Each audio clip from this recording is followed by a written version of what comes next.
것이 베드로전서 3장 15절 말씀입니다. 스크린 말씀 띄워주시지요. 우리 같이 한 목소리 읽어주시겠습니까? 너희 마음에 그리스도를 주로 삼아 거룩하게 하고 너희 속에 있는 소망에 관한 이유를 묻는 자에게는 대답할 것을 항상 준비하되 온유와 두려움으로 하고. 말씀 그대로 띄워주십시오. 예수 믿는다는 게 뭔가? 주인 바뀌는 겁니다. 그전까지 내가 주인이었습니다. 돈을 주인 삼아 살았습니다. 자식을 주인 삼아 살았습니다. 근데 예수 그리스도를 만나고 나서부터는 내가 주인 돼가지고 내 인생 끌고 갈 때에 엉망진창이었다는 걸 알기 때문에 모든 걸 핸들링 하시는 전능하신 하나님이신 예수 그리스도를 주로 모십니다. 그러면 여러분, 예수님을 진짜 주로 모시면 반드시 변화가 일어납니다. 그 변화가 바로 거룩하게 되는 것입니다. 언어의 변화가 일어나고요, 생각의 사고의 변화가 일어나고요, 마음 씀씀이가 달라지고요, 시간 쓰고 돈 쓰고 사람 대하는 게 달라집니다. 그러면 나는 잘 몰라요. 내가 달라진 걸 가장 먼저 눈치채는 사람은 내 가족입니다. 그리고 직장 동료입니다. 늘 만나는 이웃입니다. 정말 우리가 예수님을 제대로 믿었다면 우리 부모님들이 변화된 내 모습에 의아해해야 됩니다. 정말 내가 예수 믿고 변화됐다면 믿지 않는 직장 동료들이 궁금해져야 됩니다. 아니, 어떻게 그 지경에서 기뻐할 수가 있어? 아니, 어떻게 그 상황에서도 감사하며 살 수 있어? 우리 안에 있는 소망에 관한 이유를 묻게 만들어야 돼. 그게 내가 예수 믿음으로써 나타난 변화 때문에 주변 사람들이 궁금해지는 이유인 거예요. 어떻게 그런 놈을 용서해 줄 수가 있어? 그때 우리는 우리 안에 있는 소망에 관한 이유를 묻는 자들에게 대답할 것을 항상 뭐 하라고요? 준비해야 된다는 거예요. 준비되어져 있습니까? 즉, 진리를 논리적으로 열정적으로 전할 준비가 되어져 있느냐는 거예요. 그래서 이번 컨퍼런스가 선교임에도 불구하고 이미 이 선교에 대해서 필요성, 그 선교에 필요한 뜨거운 열정, 이런 것들은 너무 탁월한 강사를 통해서 소개받으셨을 것이고, 오늘 저는 우리가 믿는 도리, 그리고 우리가 문화권, 다른 문화권에 가서 전해야 될 그 도리에 대해서 한 번 더 정리하자는 거예요. 우리의 진리는 가장 먼저 창세기 1장 1절이라고 봅니다. 한번 창세기 1장 1절 다 암송하시죠? 태초에 하나님이 천지를 창조하시니라. 새빨간 거짓말, 새빨간 거짓말 아니면 참말, 둘 중에 하나입니다. 중간은 없습니다. 우리는 성경을 펼치자마자 딱 던져버리고 있는 이 어마어마한 명제에 대해서 내 입장을 밝혀야 됩니다. 결단해야 됩니다. 창세기 1장 1절이 믿어지지 않는데 목사님이 설교하니까 그냥 믿어야겠지, 이런 거 가지고 안 돼요. 창세기 1장 1절을 못 믿는데 어떻게 보리떡 5개 물고기 2마리로 5,000명을 먹는다는 걸 믿을 수가 있습니까?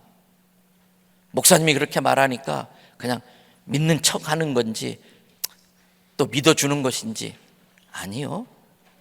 창세기 1장 1절을 믿으면 성경의 나머지 것들은 믿는 게 너무 쉬워져요. 그러나 창세기 1장 1절을 못 믿으면 성경의 나머지를 믿는다는 거, 그건 논리적으로 맞지 않아요. 그럼 창세기 1장 1절에 대해서 우리가 생각할 때에 이 하나님에 대해서 우리가 정리할 필요가 있습니다. 여러분, 묻겠습니다. 하나님이란 존재가 클까요? 나라는 존재가 클까요? 네. 그렇게 막 고민해야 될 문제입니까, 이게? 하나님이란 존재가 큽니까? 나라는 존재가 큽니까? 이젠 뇌과학이 발달되니까 학자들의 연구에 의해서 나옵니다. 우리 같은 범인들, 평범한 사람은 평생 살면서 내 능력의 3 내지 4%밖에 사용 못하고 죽는답니다. 아인슈타인 같은 대단한 학자들은 11에서 13% 정도 사용하다가 인생을 마쳤다고 그래요. 그러면 하나님이란 존재가 계십니다. 나라는 존재는 보나마나 여기 있을 겁니다. 보통 사람들은 두뇌 능력에 요만큼 썼을 것 같아요. 아인슈타인 박사님은 요 정도 썼을 것 같아요. 그런데 정말 인간 두뇌 능력을 100% 사용하는 사람이 있다면 대단한 사람일 거예요. 그럼에도 불구하고 이 사람이 하나님에 대해서 알 수 있는 영역은 이거밖에 안 돼요. 100% 쓴다고 해도. 그럼 이 나머지 영역, 이건 모른다고 해야지 없다고 하면 안 되지요. 때문에 여러분, 하나님은 이해의 대상이 아니고 믿음의 대상입니다. 선교하러 나간다든지 전도하러 나간다든지 자꾸 우리는 하나님을 이해시키려고 그래요. 하나님이 계신 거 증명해봐. 그럼 내가 믿을게. 인간에 의해서 증명되어지는 존재는 인간보다 작다는 뜻입니다. 인간보다 작은 존재를 우리가 믿을 필요가 뭐 있겠어요. 그런데 여기에서도 논리가 필요합니다.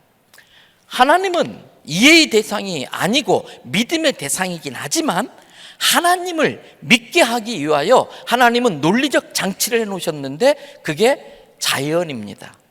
그래서 자연의 질서, 창조의 원리들을 논리적으로 따져 들어가게 되면 하나님이라는 존재를 믿지 않을 수가 없습니다. 결국 창조론과 진화론이 많이 시끄럽지만 그것을 구분짓는 것은 생명의 시작입니다. 진화론, 과학적으로 이런저런 논리를 쩍쩍쩍쩍 이렇게 설명하지만 결국 생명의 시작이 뭐냐? 무생물이 유생물로 바뀌어서 그 유생물이 세포 분열을 통해 진화되어져서 인간에게까지 왔다는 거예요. 그 무생물이 유생물로 어떻게 바뀌지? 그건 모르겠대요.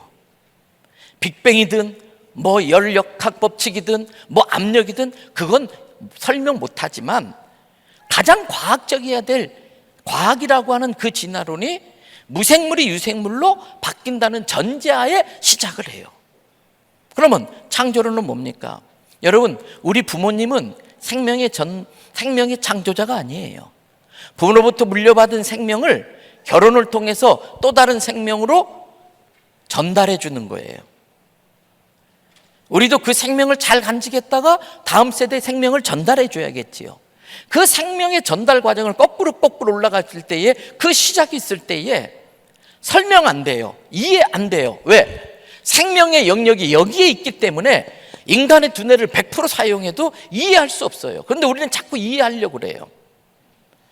그렇기 때문에 창세기 1장 1절은 믿음의 영역이지 이해의 영역이 아닌 거예요. 그래서 하나님께서 논리적으로 하나님에게 도달하도록 만든 것을 우리는 일반 계시라고 그래요. 일반 계시. 그래서 이 자연이라든지 이러한 내 몸의 어떤 구조 같은 것들을 논리적으로 추적해 보면 하나님의 실제에 대해서 어렴풋이 알게 되는 거예요. 겸손은 뭐냐? 내가 알지 못하는 영역에 있는 것을 인정할 줄 알고 받아들이는 거예요. 그래서 내가 알지 못하는 영역에 존재하시는 하나님을 이해하려고 하는 건 교만이고, 내가 이해하지 못하는 그 영역의 하나님을 더 알고 싶어서 하나님을 인정하는 게 겸손이에요. 그때 하나님께서 주신 은혜가 특별 계십니다. 특별 계십니다. 그 특별 계시의 집약체가 말씀입니다. 하나님의 말씀입니다. 그래서 그 말씀을 딱 펼쳤을 때에 이 세상이 어떻게 생겼을까에 궁금했던 모든 답을 떡 던지고 있는데 대체 하나님이 천지를 지으셨다는 거예요. 그러면 모든 성경은 읽으실 때 개인화시켜야 됩니다. 이 천지라고 하는 부분을 개인화시키면 나라는 뜻입니다. 그러면 대체 하나님이 천지를 창조하시냐, 이걸 개인화시키면 대체 하나님께서 나에게 생명을 부여하셨다, 그 뜻이에요. 그러면 이걸 믿는 게 얼마나 대단한 일인지, 우리 빨간 옷 입은 형제님, 어머니 이름이 어떻게 되셔요? 네?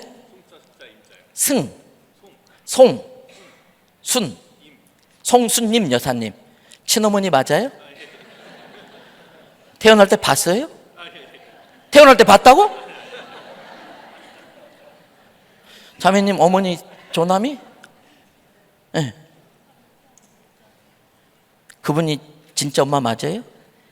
봤어요? 봤어요? 근데 어떻게 믿어요? 아, DNA 검사했구나.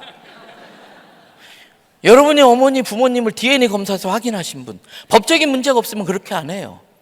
근데 우리는 한 번도 의심하지 않고 믿었어요. 내가 너 낳았어. 내가 너 엄마야. 믿음이 촌수를 만들어요. 믿음이 촌수를 만들어요. 내가 어떻게 생겨났는지 그 과정은 이해할 수 없지만 이 모든 내가 알지 못하는 영역의 엄청난 능력, 특별히 생명을 창조할 능력이 계신 하나님께서 내게 생명을 주셨다. 믿는 순간 하나님과 나 사이에 촌수가 생깁니다. 하나님은 나의 뭐가 됩니까? 아버지가 됩니다. 그리고 우리는 하나님의 자녀가 되는 겁니다. 그러면서 하나님은 우리를 자녀 삼으신 이유가 있습니다. 하나님은 인격적 존재이십니다. 인격적 존재는 인격적 관계로만 행복해질 수 있습니다. 그래서 하나님은 우리 자녀들과 인격적 교제를 나누기 위해서 자기의 영을 우리에게 불어넣어 주시고 우리를 인격적 존재로 만드셔서 우리와 교제하시고 하나님의 형상을 닮은 하나님의 자녀들이 서로 사랑하고 감사하고 위로하고 격려하고 축복하고 돕고 이거를 행복이라고 그래요. 이것을 천국이라고 또 설명할 수 있어요. 천국의 삶이라고 설명할 수 있어요. 그래서 예수님께서 천국을 여기 있다 저기 있다 하지 마라. 천국은 이중적 의미를 지니고 있어요. 육신을 벗어났을 때에 우리가 영원히 살게 될 천국이 있고, 예수님께서 천국을 여기 있다 저기 있다 하지 말라. 천국은 어디에 있다? 너희 안에 있느니라. 우리 안에서 천국을 누리며 살 수 있도록 하나님이 창조하신 거예요. 그래서 이것을 에덴 동산이라고 또 표현하기도, 비유적으로 표현할 수도 있겠지요. 여러분, 그런데 이 하나님의 자리에 이 모든 창조 질서를 유지해 가기 위해서 하나님께서 부리시는 영들이 있는데 그들이 천사예요. 아시는 것처럼 가브리엘 천사, 미가엘 천사, 루시퍼 세 천사 장들이 있었는데 그 중에 루시퍼 천사가 하나님의 자리에 대해서 욕심이 생겨서 하나님께 대적해서 반란을 일으켰어요. 이거 이해됩니까? 이해하려면 안 됩니다. 우리 영역 밖에 이해할 수 없는 영역에 벌어진 일들을 성경을 통해서, 특별 계신 성경을 통해서 하나님이 말씀해 주셨기 때문에 아, 그렇구나, 믿음으로 받아들이는 거예요. 그럴 때 이 루시퍼 천사에게 교만이 들어가서 하나님께 대적했지만 하나님과 상대가 됩니까? 안 됩니까? 안 되지요. 그래서 벌을 받고 이 땅에 쫓겨나고 정말 하나님을 창조주로 인정하고 하나님과 진짜 인격적 관계를 맺을 수 있는지를 보기 위해서 사단에게 어느 정도의 권한을 줘서 어느 정도의 기간을 정해놓고 영적 권위를 줘서 이 세상에 추방시켜버렸어요. 우리는 그것을 사단이라고 그래요. 영어로 Satan, 한자 표현으로는 마귀라고 그래요. 그리고 이 루시퍼에게 같이 동조하면서 하나님께 반란을 일으켰던 영적 존재가 있는데 그것들이 쫄병천사들입니다. 귀신들입니다. 그래서 성경에 보면 사탄은 항상 단수형으로 표현됩니다. 그러나 귀신들은 복수형으로 표시됩니다. 여러분, 주적을 분명히 알아야 됩니다. 대한민국의 주적은 저 북한 공산군입니다. 우리 믿는 사람들의 주적은 사마귀입니다. 사단마귀 귀신들. 이것들은 회개라는 걸 몰라요. 반성을 몰라요. 그러면서 끊임없이 하나님의 자리에 대한 미련이 있습니다. 그런데 하나님과 직접 상대하면 게임이 됩니까? 안 됩니까? 안 되지요. 그런데 이것들도 영물이에요. 지혜가 있어요, 나름대로. 그래서 하나님의 자리를 하나님이 받으실 영광과 경배를 중간에 가로채려고 해요. 중간에 가로쳐요. 어떻게? 부모를 괴롭히는 제일 좋은 방법이 뭔지 아십니까? 자식을 괴롭히는 거예요. 자식을 괴롭히는 거예요. 그래서 사단이 하나님의 자녀가 된 나를 건듭니다. 이때 사단이 쓰는 도구가 거짓말입니다. 그래서 성경에 사단의 원래 오리지널 네임이 거짓의 아비입니다. 이 거짓을 통해서 유혹합니다. 거짓을 통해서 협박합니다. 그러면서 여러분, 죄가 뭔가를 좀 생각할 필요가 있어요. 여러 가지 죄에 대한 라고 말하는 여러 가지 같아요. 살인, 도박, 미움, 거짓 뭐 이런 것들.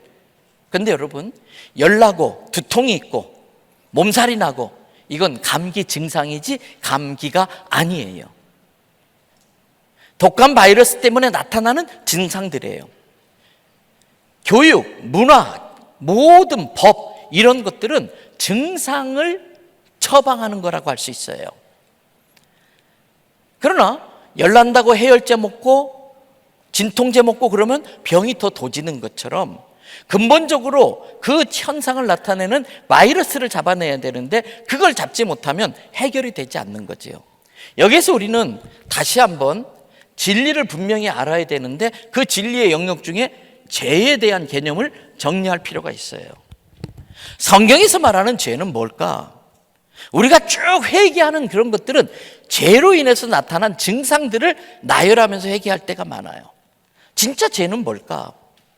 여러분, 창세기 3장 5절 말씀을 잘 아실 거예요. 같이 한번 읽어봐 주세요. 내가 그것을 먹는 날에는 너희 눈이 밝아져 하나님같이 되어 선악을 알 줄을 하나님이 아심이라. 자, 보세요. 창조하실 때에 하나님이 정한 정확한 위치, 서열이 있습니다. 그 중에 모든 영광과 존귀와 찬양을 받으시기 합당한 하나님 계십니다. 그 밑에 하나님의 형상으로 지음받은 인간이 있습니다. 그리고 존재 자체만으로도 하나님께 영광이 되어지고 존재함으로써 인간들에게 하나님의 존재를 알려주고 하나님께로 인도하는 논리적인 피조물인 자연이 있어요. 그래서 자연의 모든 나뭇잎사귀 하나하나 정말 위대한 공장이 뭡니까? 나뭇잎사귀 안에서 광합성 작용이 일어난다는 거예요.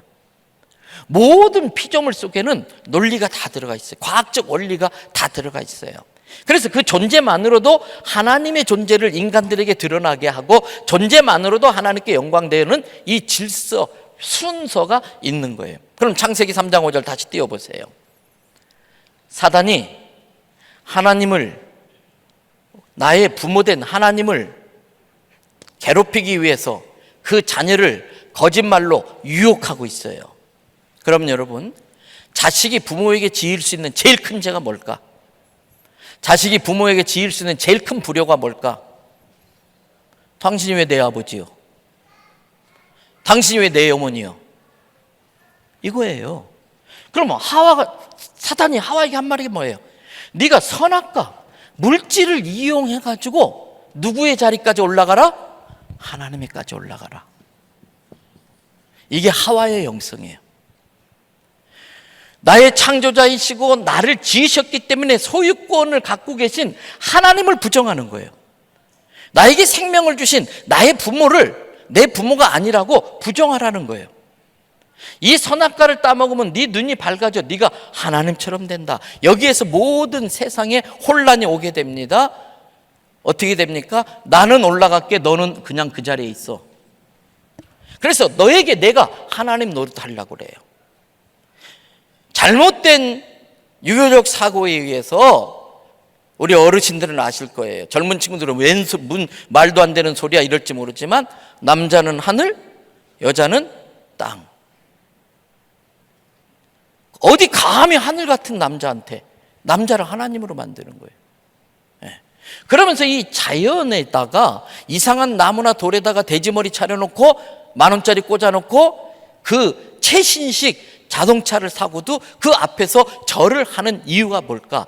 자연에게 어떤 대단한 힘이 있다고 쏟고 있는 거예요. 마귀의 거짓말에 의해서. 그래서 이 자연을 하나님 같은 능력으로 올려놓고 그 자연에게 자기를 보호해달라고 하는 게 우상입니다. 그러면서 그 자동차 앞에, 돼지머리 앞에서 절하는 게 뭘까요?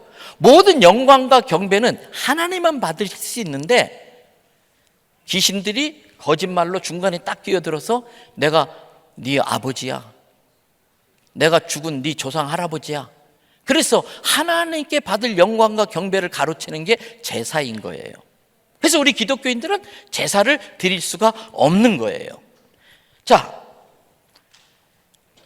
이것을 인간이 하나님 자리에 왔다고 하는 것을 르네상스 이후에 과학이 발전되면서 인간들이 대단한 줄 착각하게 돼요.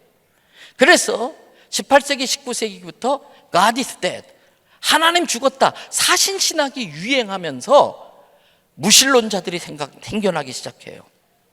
그것을 철학적인 용어로 인본주의라고 하는 거예요. 인간이 모든 것의 근본이다, 인본주의라는 거예요. 하나님, 창조주 하나님을 부정하고 모든 것이 인본주의다.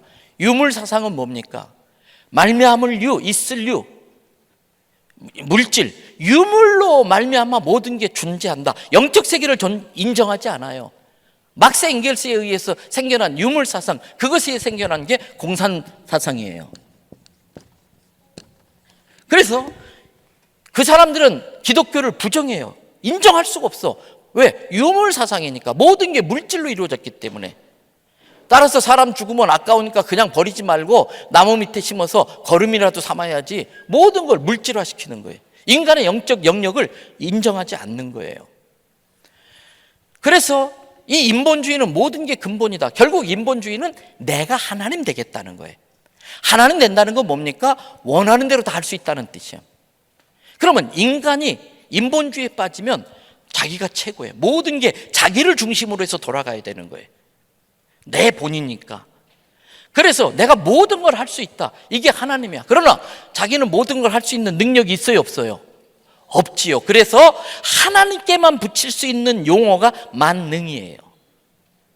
만능이란 단어는 하나님께만 붙일 수 있는 용어인데 어디다 붙이고 있어요?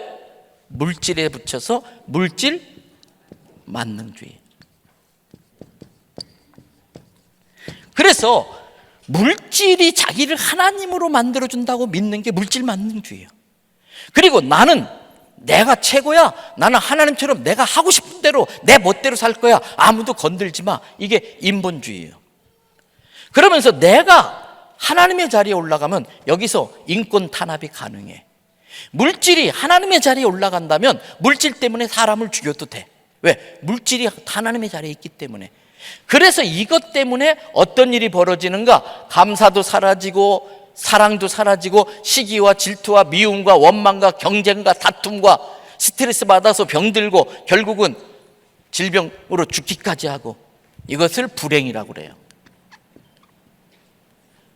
이것을 지옥 같은 삶이라고 그래요. 그리고 궁극적으로 그 영혼들은 병들어서 거룩한 하나님 나라에 갈 수 없기 때문에, 더럽혀진 영혼들이기 때문에 쓰레기통 지옥으로 폐기 처분되는 거예요. 에덴 동산에서 쫓겨나는 걸 말하는 거예요.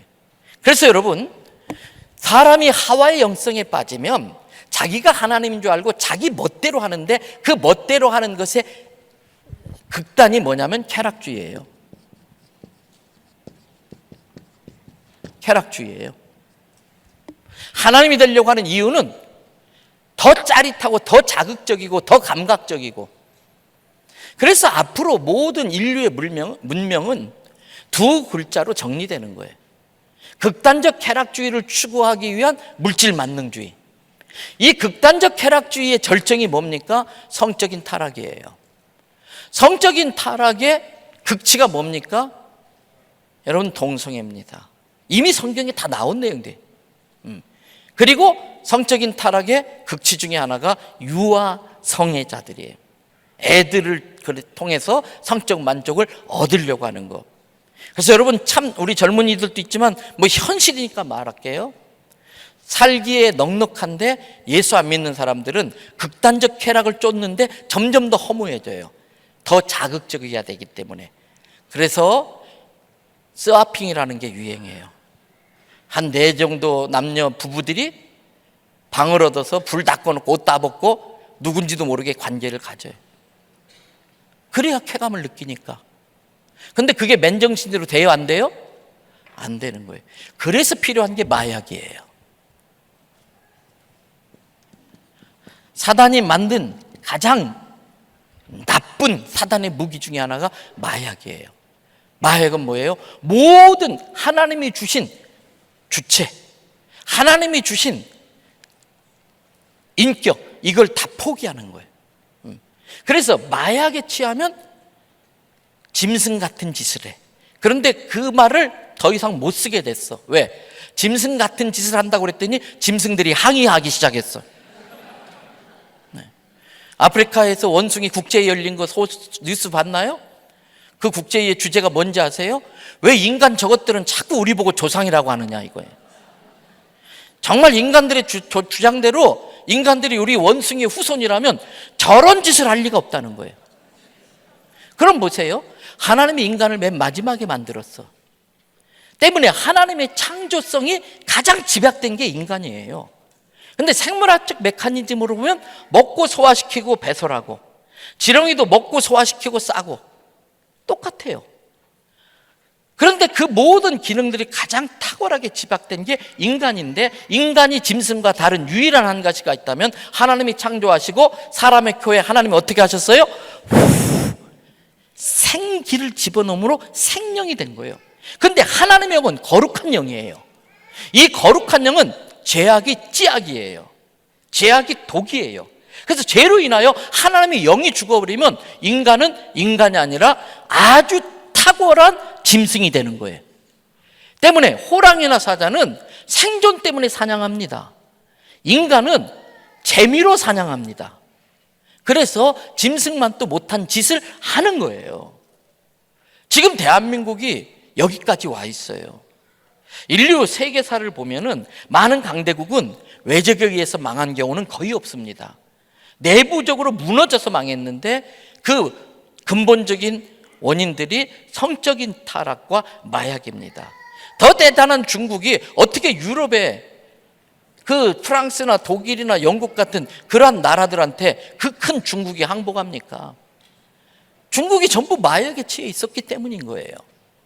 anyway, 때문에 여러분들이 정말 죄가 뭔지를 알아야 되겠지. 그로 인해서 지옥에 멸망당하게 됐어요. 그런데 보세요. 자, 우리 권사님, 집사님 보니까 수원성결교회 교인 같기도 하고, 네. 네. 내 자식이 못된 친구의 게임에 빠져서 감옥에 갔어. 그런데 나한테 빼올 능력이 있어요. 빼옵니까, 안 빼옵니까? 빼오지요. 여러분, 아브라함이 먹거리 찾으러 애굽까지 내려가다가 바로의 소문을 들었어요. 여자 밝힌다고. 지느냐 안경이라고. 사라를 보니까 너무 이쁘거든. 그러니까 자기를 죽이고 사라를 뺏어갈 것 같은 거예요. 그래서 부부 관계라는 걸 안 밝히니까 바로가 그 여자를, 사라를 데리고 가요. 잠을 자려는 순간에 하나님이 개입해. 은혜는 뭐냐? 내가 친 사고 하나님이 개입해서 해결하는 게 은혜예요. 그래가지고 바로한테, 야, 이 새끼야, 너 이 여자가 누군지 알아? 감히 이 여자를 손대려고 그래? 너 죽을 줄 알아? 그리고 돌려보내. 근데 성경이 뭐라고 그랬느냐? 하나님께서 바로의 집안에 재앙을 내리셨다 그랬어요. 자, 솔직히 이야기합시다. 거짓말한 아브라함이 잘못한 겁니까? 그냥 옛날 왕은 아무 여자나 취할 수 있으니까 당연히 그럴 줄 알고 그 여자를 데리고 간 바로가 잘못입니까? 우리 편이라고 너무 편들지 말고. 바로 입장에서 얼마나 억울하냐 이거예요. 근데 제가 여기에서 깨달았어요. 자식 문제에 있어서는 잘잘못이 상관없어. 부모에게 있어서 자식 문제는 잘잘못이 상관없어요. 아무리 내 자식이 잘못한 거 뻔히 알지만 부모는 무조건 자식 편 들어요. 하나님도 우리가 저지른 잘못은 상관없어. 왜? 하나님 자녀이기 때문에. 부모라는 걸 인정 안 하는 게 제일 큰 불효이지만, 하나님이 나의 창조주임을 믿고 내 잘못을 내가 마귀의 거짓말 속아서 잘못했다는 걸 인정하면 그 전에 무슨 잘못했든지 상관없이 무조건 용서해 주시는 거예요. 그래서 무조건 내가 지은 죄와 상관없이 감옥에서 빼주는 거, 그걸 구원이라고 그래요. 그래서 구원은 값없이 조건 없이 주시는 하나님의 선물인 줄 믿습니다. 죄로 인하여 거짓말에 속아 죄짓고 지옥에 멸망한다는 것이 인간의 운명이에요. 거기에서 우리를 끄집어내는 것이 구원이에요. 그런데 문제는 하나님이에요. 하나님의 가장 어울리는 단어는 완전입니다. 그래서 하나님은 모든 영역에 있어서 완전해요. 완전한 사랑, 완전한 공의, 완전한 자비, 완전한 지혜. 그것 때문에 우리를 구원하는 데 있어서 딜레마에 빠져요. 왜? 어떤 마을에 아주 공평한 재판장이 있어요. 이 재판장은 절대 뇌물도 안 받고 자루나 우루나 치지 않고 정확하게 판단을 해요. 그런데 어느 날 자기 아들이 못된 친구에 게임 받고 죄를 짓고 왔어요. 재판장이 판결해야 돼. 야, 네가 지은 죄는 죽어 마땅한 죄지만 그래도 아비로서 어떻게 널 죽이냐? 넌 내 아들이니까 내가 봐줄게.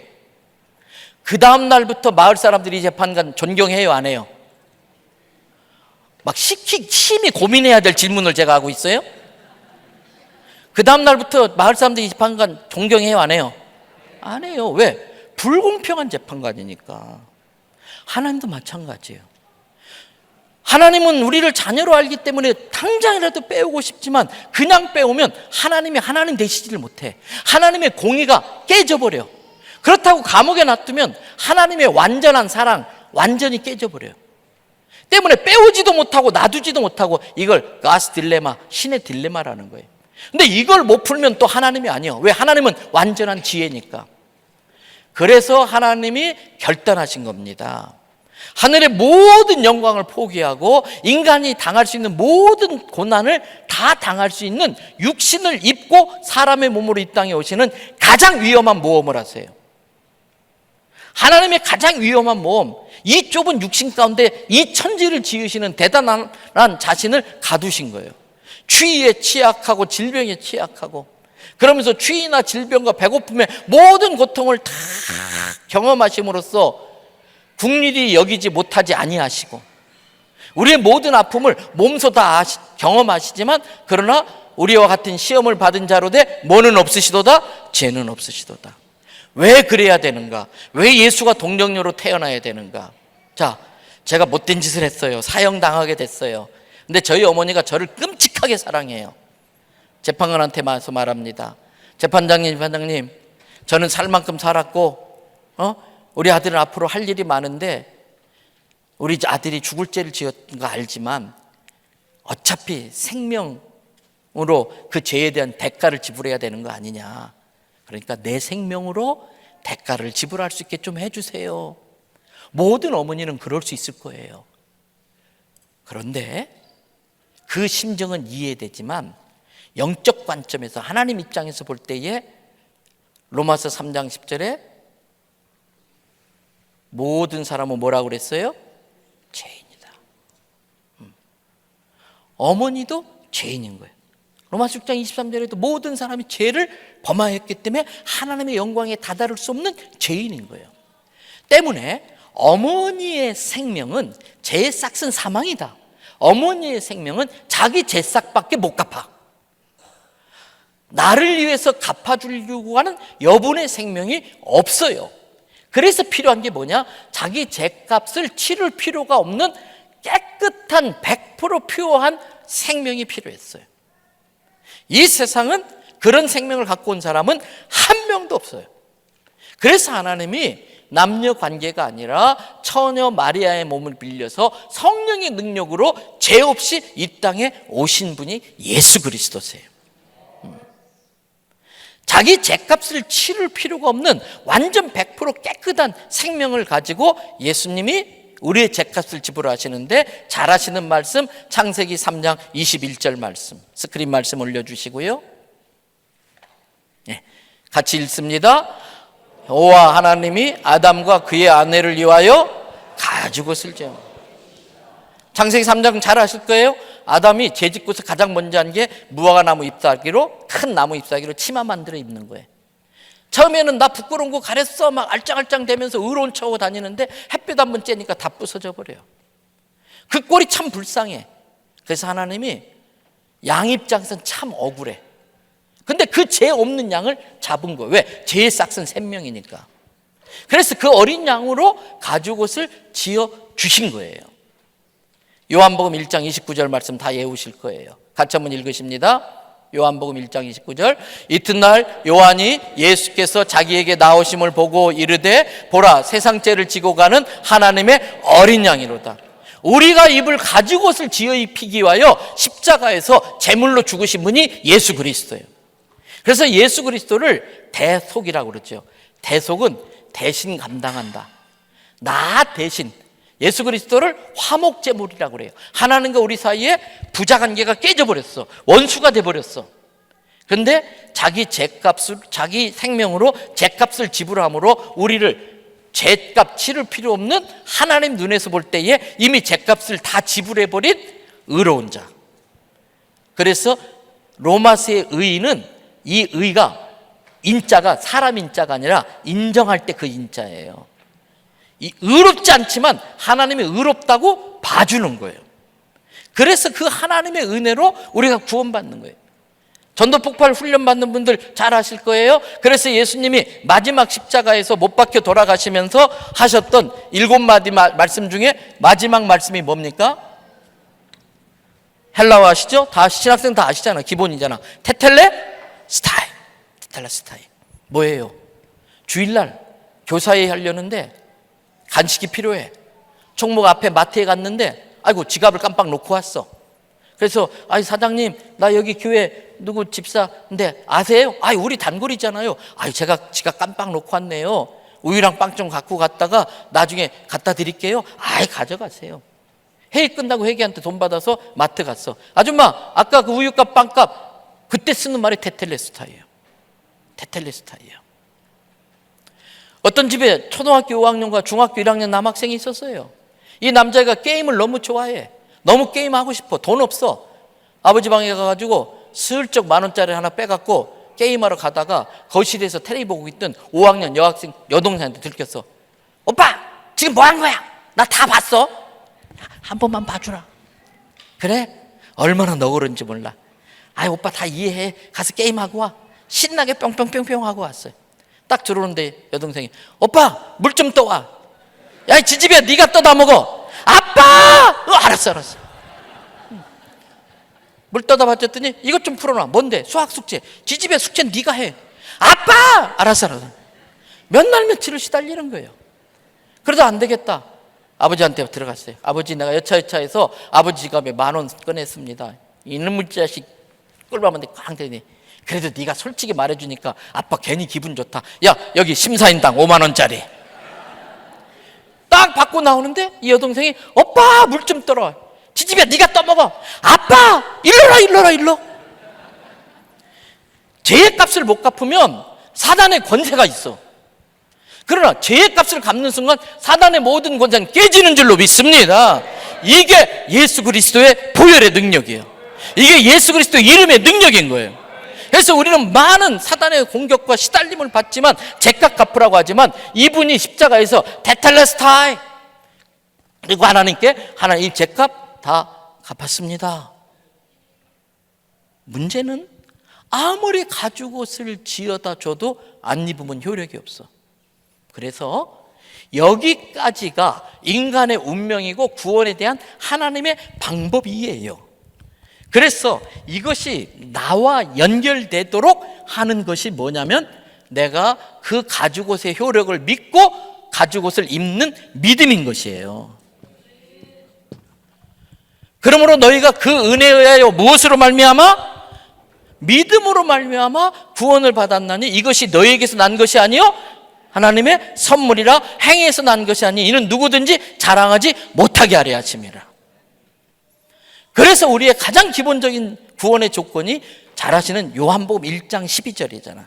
영접하는 자 다 같이 외우십니다. 영접하는 자 곧 그 이름을 믿는 자들에게는 하나님의 자녀가 되는 권세를 주셨으니 요한복음 5장 24절 말씀. 내가 진실로 진실로 너희에게 이르노니 내 말을 듣고 이 내 말을 듣고 내가 너 사랑해 내가 너를 위해 십자가에서 죗값 다 갚았어 내 말을 듣고 또 나 보내신 이 너희 아버지 하나님을 뭐하는 자는 믿는 자는 뭘 받았다? 영생을 얻었나니 천국 회복됐다는 거예요. 부자관계가 회복되었다는 거예요. 하나님의 심판 받을 필요가 없어. 이미 예수님이 십자가에서 내가 받을 심판에 다 받아버리신 거예요. 심판에 이르지 아니하나니 무엇에서? 사망에서 생명으로 옮겼느니라. 제게 주어진 시간이 거의 다 됐기 때문에 마무리하면서 이야기할게요. 어떤 집에 엄청나게 비싼 도자기가 있어요. 이 도자기는 구할 수도 없고 만들 수도 없고 세상에 하나밖에 없어요. 얼마나 좋겠어요. 이거 도자기 하나가 있으면 서울 강남에 있는 아파트를 다 사고도 남아. 그런 게 있으면 얼마나 좋겠어요. 그런데 그걸 애주둥지 이렇게 하는데 어느 날 퇴근하고 왔더니 우리 집 아들놈이 친구랑 놀다가 이 도자기를 박살내버렸어. 박살내버렸어. 자, 우리 나이키 바람막이 잠바 입으신 분 어떻게 하실래요? 내 아이가 그랬다면. 에? 맞아야죠. 맞아요. 맞아야 돼요. 그런 놈은. 자, 얼만큼 맞아야 되나요? 에? 아직 자녀가 없대. 내가 질문을 잘못한 것 같아. 헤아릴 수가 없대. 저 같으면 어떻게 할 것 같아요? 두들겨 패야지요. 근데 얼만큼 두들겨 팰까요? 전문 용어로 뒤지지 않을 때까지. 근데 그날 밤에 야 이놈아 두들겨 팼어. 그러고서 딱 오다고 했더니 그날 밤에 약을 발라주면서 야 이 녀석아 그걸 깨면 어떡하니? 그게 어떤 도자기인데? 아까는 아빠가 너무 화가 나고 네가 앞으로 다시 이런 실수하지 않도록 깨닫게 하려고 좀 매를 심하게 때렸다. 근데 이왕 도자기 깬 거 어떡하냐? 도자기가 너무 귀하고 비싼 거지만 그래도 아버지는 도자기보다 뭐를 더 귀하게 여긴다? 너를 더 사랑해. 너를 더 귀하게 여겨. 그래서 이 시간 이후로는 다시는 내가 너한테 도자기 깬 책임을 묻지 않을 거야. 그거 변상하라고 하지 않을 거야. 다 용서할게. 끝. 상황 끝. 단어 딱 하나. 용서할게. 상황 끝. 끝나는 거예요. 근데 이 녀석이 갑자기 용서할게 그 말에 눈이 번쩍이더니 아빠 분명히 용서한다고 그랬지? 알았어? 조금만 기다려. 그랬더니 자기 방에 가가지고 컴퓨터 끼고 다다다다다 찍 프린터에 왔어. 아빠한테 딱 갔다. 야 이게 뭔데? 읽어봐. 네. 각서 아버지 누구누구는 아들 누구누구에게 사인해 아빠. 사인했더니 공증받으러 가자. 공증받으러 가자. 그럴 필요 있어요 없어요? 없어요. 내가 널 용서해. 믿음으로 끝나는 거예요. 근데 자꾸 우리는 각서 받으려고 그래. 이게 율법주의예요. 자꾸 공증받으려고 그래. 이게 율법주의예요. 갈라디아주의예요. 네. 그런데 한참 이야기하다 보니까 아빠 아까 무서워서 말 못했는데 실은 이거 말해도 되나? 내가 깬 게 아니고 놀러온 우리 친구가 깼어. 야 임마 그러면 진작 말해야지 놈아. 야 걔네 집 어디요? 가자. 몇 동 몇 호요? 띵동띵동 벨 누르고 난리 났어요. 그 다음부터 이제 손해배상 청구 들어가고 재판 들어가고 조금 전까지는 아무것도 아닌 것처럼 없던 일로 용서해 줄게 했는데 이 집은 손해배상 청구하고 재판들 난리 났어. 이유가 뭐예요? 이유가 뭐예요? 내 새끼냐 아니냐요. 때문에 창세기 1장 1절을 믿음으로써 하나님과 나의 관계가 천수가 형성되어지면 어떤 죄라도 용서받지만 이 관계가 없으면 하나님은 완전한 공의 하나님이기 때문에 이 세상에 의인은 하나도 없다고 할 정도로 용서받을 수 있는 죄인은 아무도 없는 거예요. 자녀이기 때문에 용서가 되는 거예요. 네. 여러분, 이제 이 녀석이 무서워가지고 도자기 깨놓고 일단 나가버렸어. 근데 밤에 무서워서 못 들어. 가로등 밑에서 막 울고 있는데 지나가던 옆집 아저씨가, 야, 누구네, 너 김신이 아들 아니냐? 예, 아저씨. 너 왜 여기서 이 늦은 밤에 울고 있어? 제가 요 도자기가, 야, 이놈식 대형 사고 쳤네. 그거 얼마나 네 아버지가 아끼는 건데, 얼마나 비싼 건데, 야, 이놈아, 그걸 깨면 어떡해? 근데 야, 이왕 깨진 거 어떡하냐? 아저씨가 다 용서할게, 들어가. 돼요, 안 돼요? 공자 아저씨 말은 참고할 만해. 부처 아저씨 말은 귀 기울여 들을 만해. 무슨 말? 집에 들어가라는 말. 그러나 용서할 자격은 없어요. 용서는 생명의 주인이신 하나님만 하시는 때문에 구원을 얻을 수 있는 유일한 유니크한 길은 하나님이 마련하신 예수 그리스도의 보혈의 능력밖에 없는 줄 믿습니다. 그렇기 때문에 때로는 기독교 보고 독선적이다, 좀 다른 종교끼리 화해하면서 민주화 운동, 뭐 환경보호 운동 얼마든지 협력할 수 있어요. 그러나 구원에 있어서는 단 1%도 양보할 수 없는 거예요. 그게 진리이기 때문에 우리는 목숨 걸고 있는 거예요. 네. 여러분, 그 다음날 딱 됐는데 애가 없어. 어디 갔나 봤더니 책상에 편지 한 통 있어요. 뭔가 봤더니 아버님 전상서.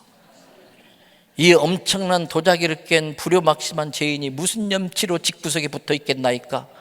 그리고 자기가 도자기 구하겠다고 가출해버렸어. 도자기 구할 수 있어요, 없어요? 없어요. 그러면 도자기 깬 죄가 커요, 가출한 죄가 커요? 그거예요. 아직도 이 하나님 아버지를 이 일반 계시 자연을 통해서 논리적으로 생각 못 해가지고 아직도 하나님을 모르고 성경을 진리로 받아들이지 못하는 사람이 자기가 의로운 줄 알아가지고 인본주의에 빠져가지고 도자기 만들어 보겠다고 저 난리를 치고 있는 거예요. 마무리하겠습니다. 그 다음날 아침 됐는데 학교 갈 때마다 그냥 전쟁터처럼, 야, 빨리 학교 갈 시간 됐다, 지각한다, 일어나라고 해도 일어나지 않던 녀석이, 공부해라 공부해라 해도 맨날 게임만 하고 텔레비만 보던 녀석이 깨우지도 않았는데 지가 알아서 일어났네. 어머니 피곤하다고 설거지 다 하네. 아버지 나갈 때마다 구두 닦아서 다 갖다 놓네. 시키지도 않는데 지가 앉아서 공부하네. 이걸 전문 용어로 철들었네. 그날 밤 생각한 거예요. 내가 얼마나 큰 일을 저질렀는가. 근데 몇 대 얻어 터지긴 했지만 그래도 이것을 용서해 주신 부모님 은혜가 너무나 고마운 거예요. 그래서 내가 이 부모님을 좀 기쁘게 해드려야겠다 생각하면서 부모님이 기뻐할 게 뭘까 생각해서 그렇게 한 거예요.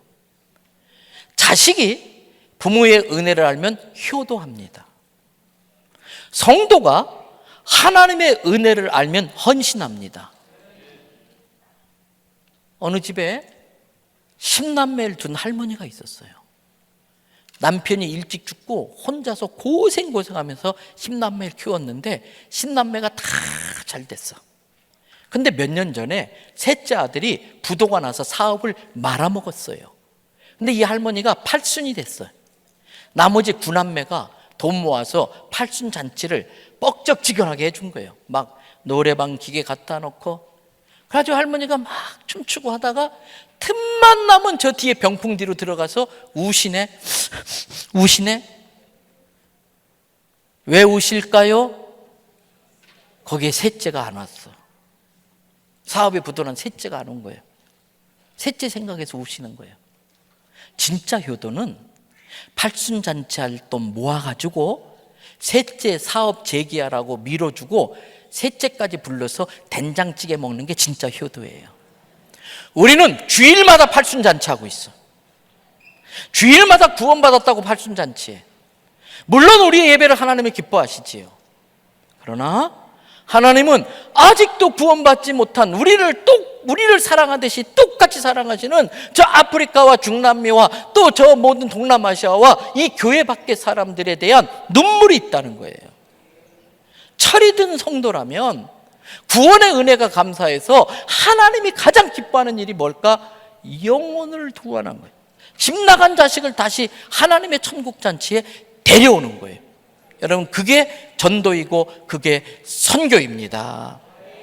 이번 컨퍼런스를 통해서 다시 한번 내가 왜 예수만이 나의 유일한 구세주인가 너무나 확실하게 진리를 논리적으로 깨닫고, 그리고 우리가 예수 믿고 변화됨으로써 우리의 모습을 보고 우리 안에 있는 소망에 관한 이유를 묻는 자들에게 대답할 것을 항상 준비했다가 때를 얻든지 못 얻든지 복음을 전하는 우리 모든 형제자매 되기를 주님의 이름으로 축복합니다. 몸이 불편한 분에는 자리에서 다 일어나겠습니다. 우리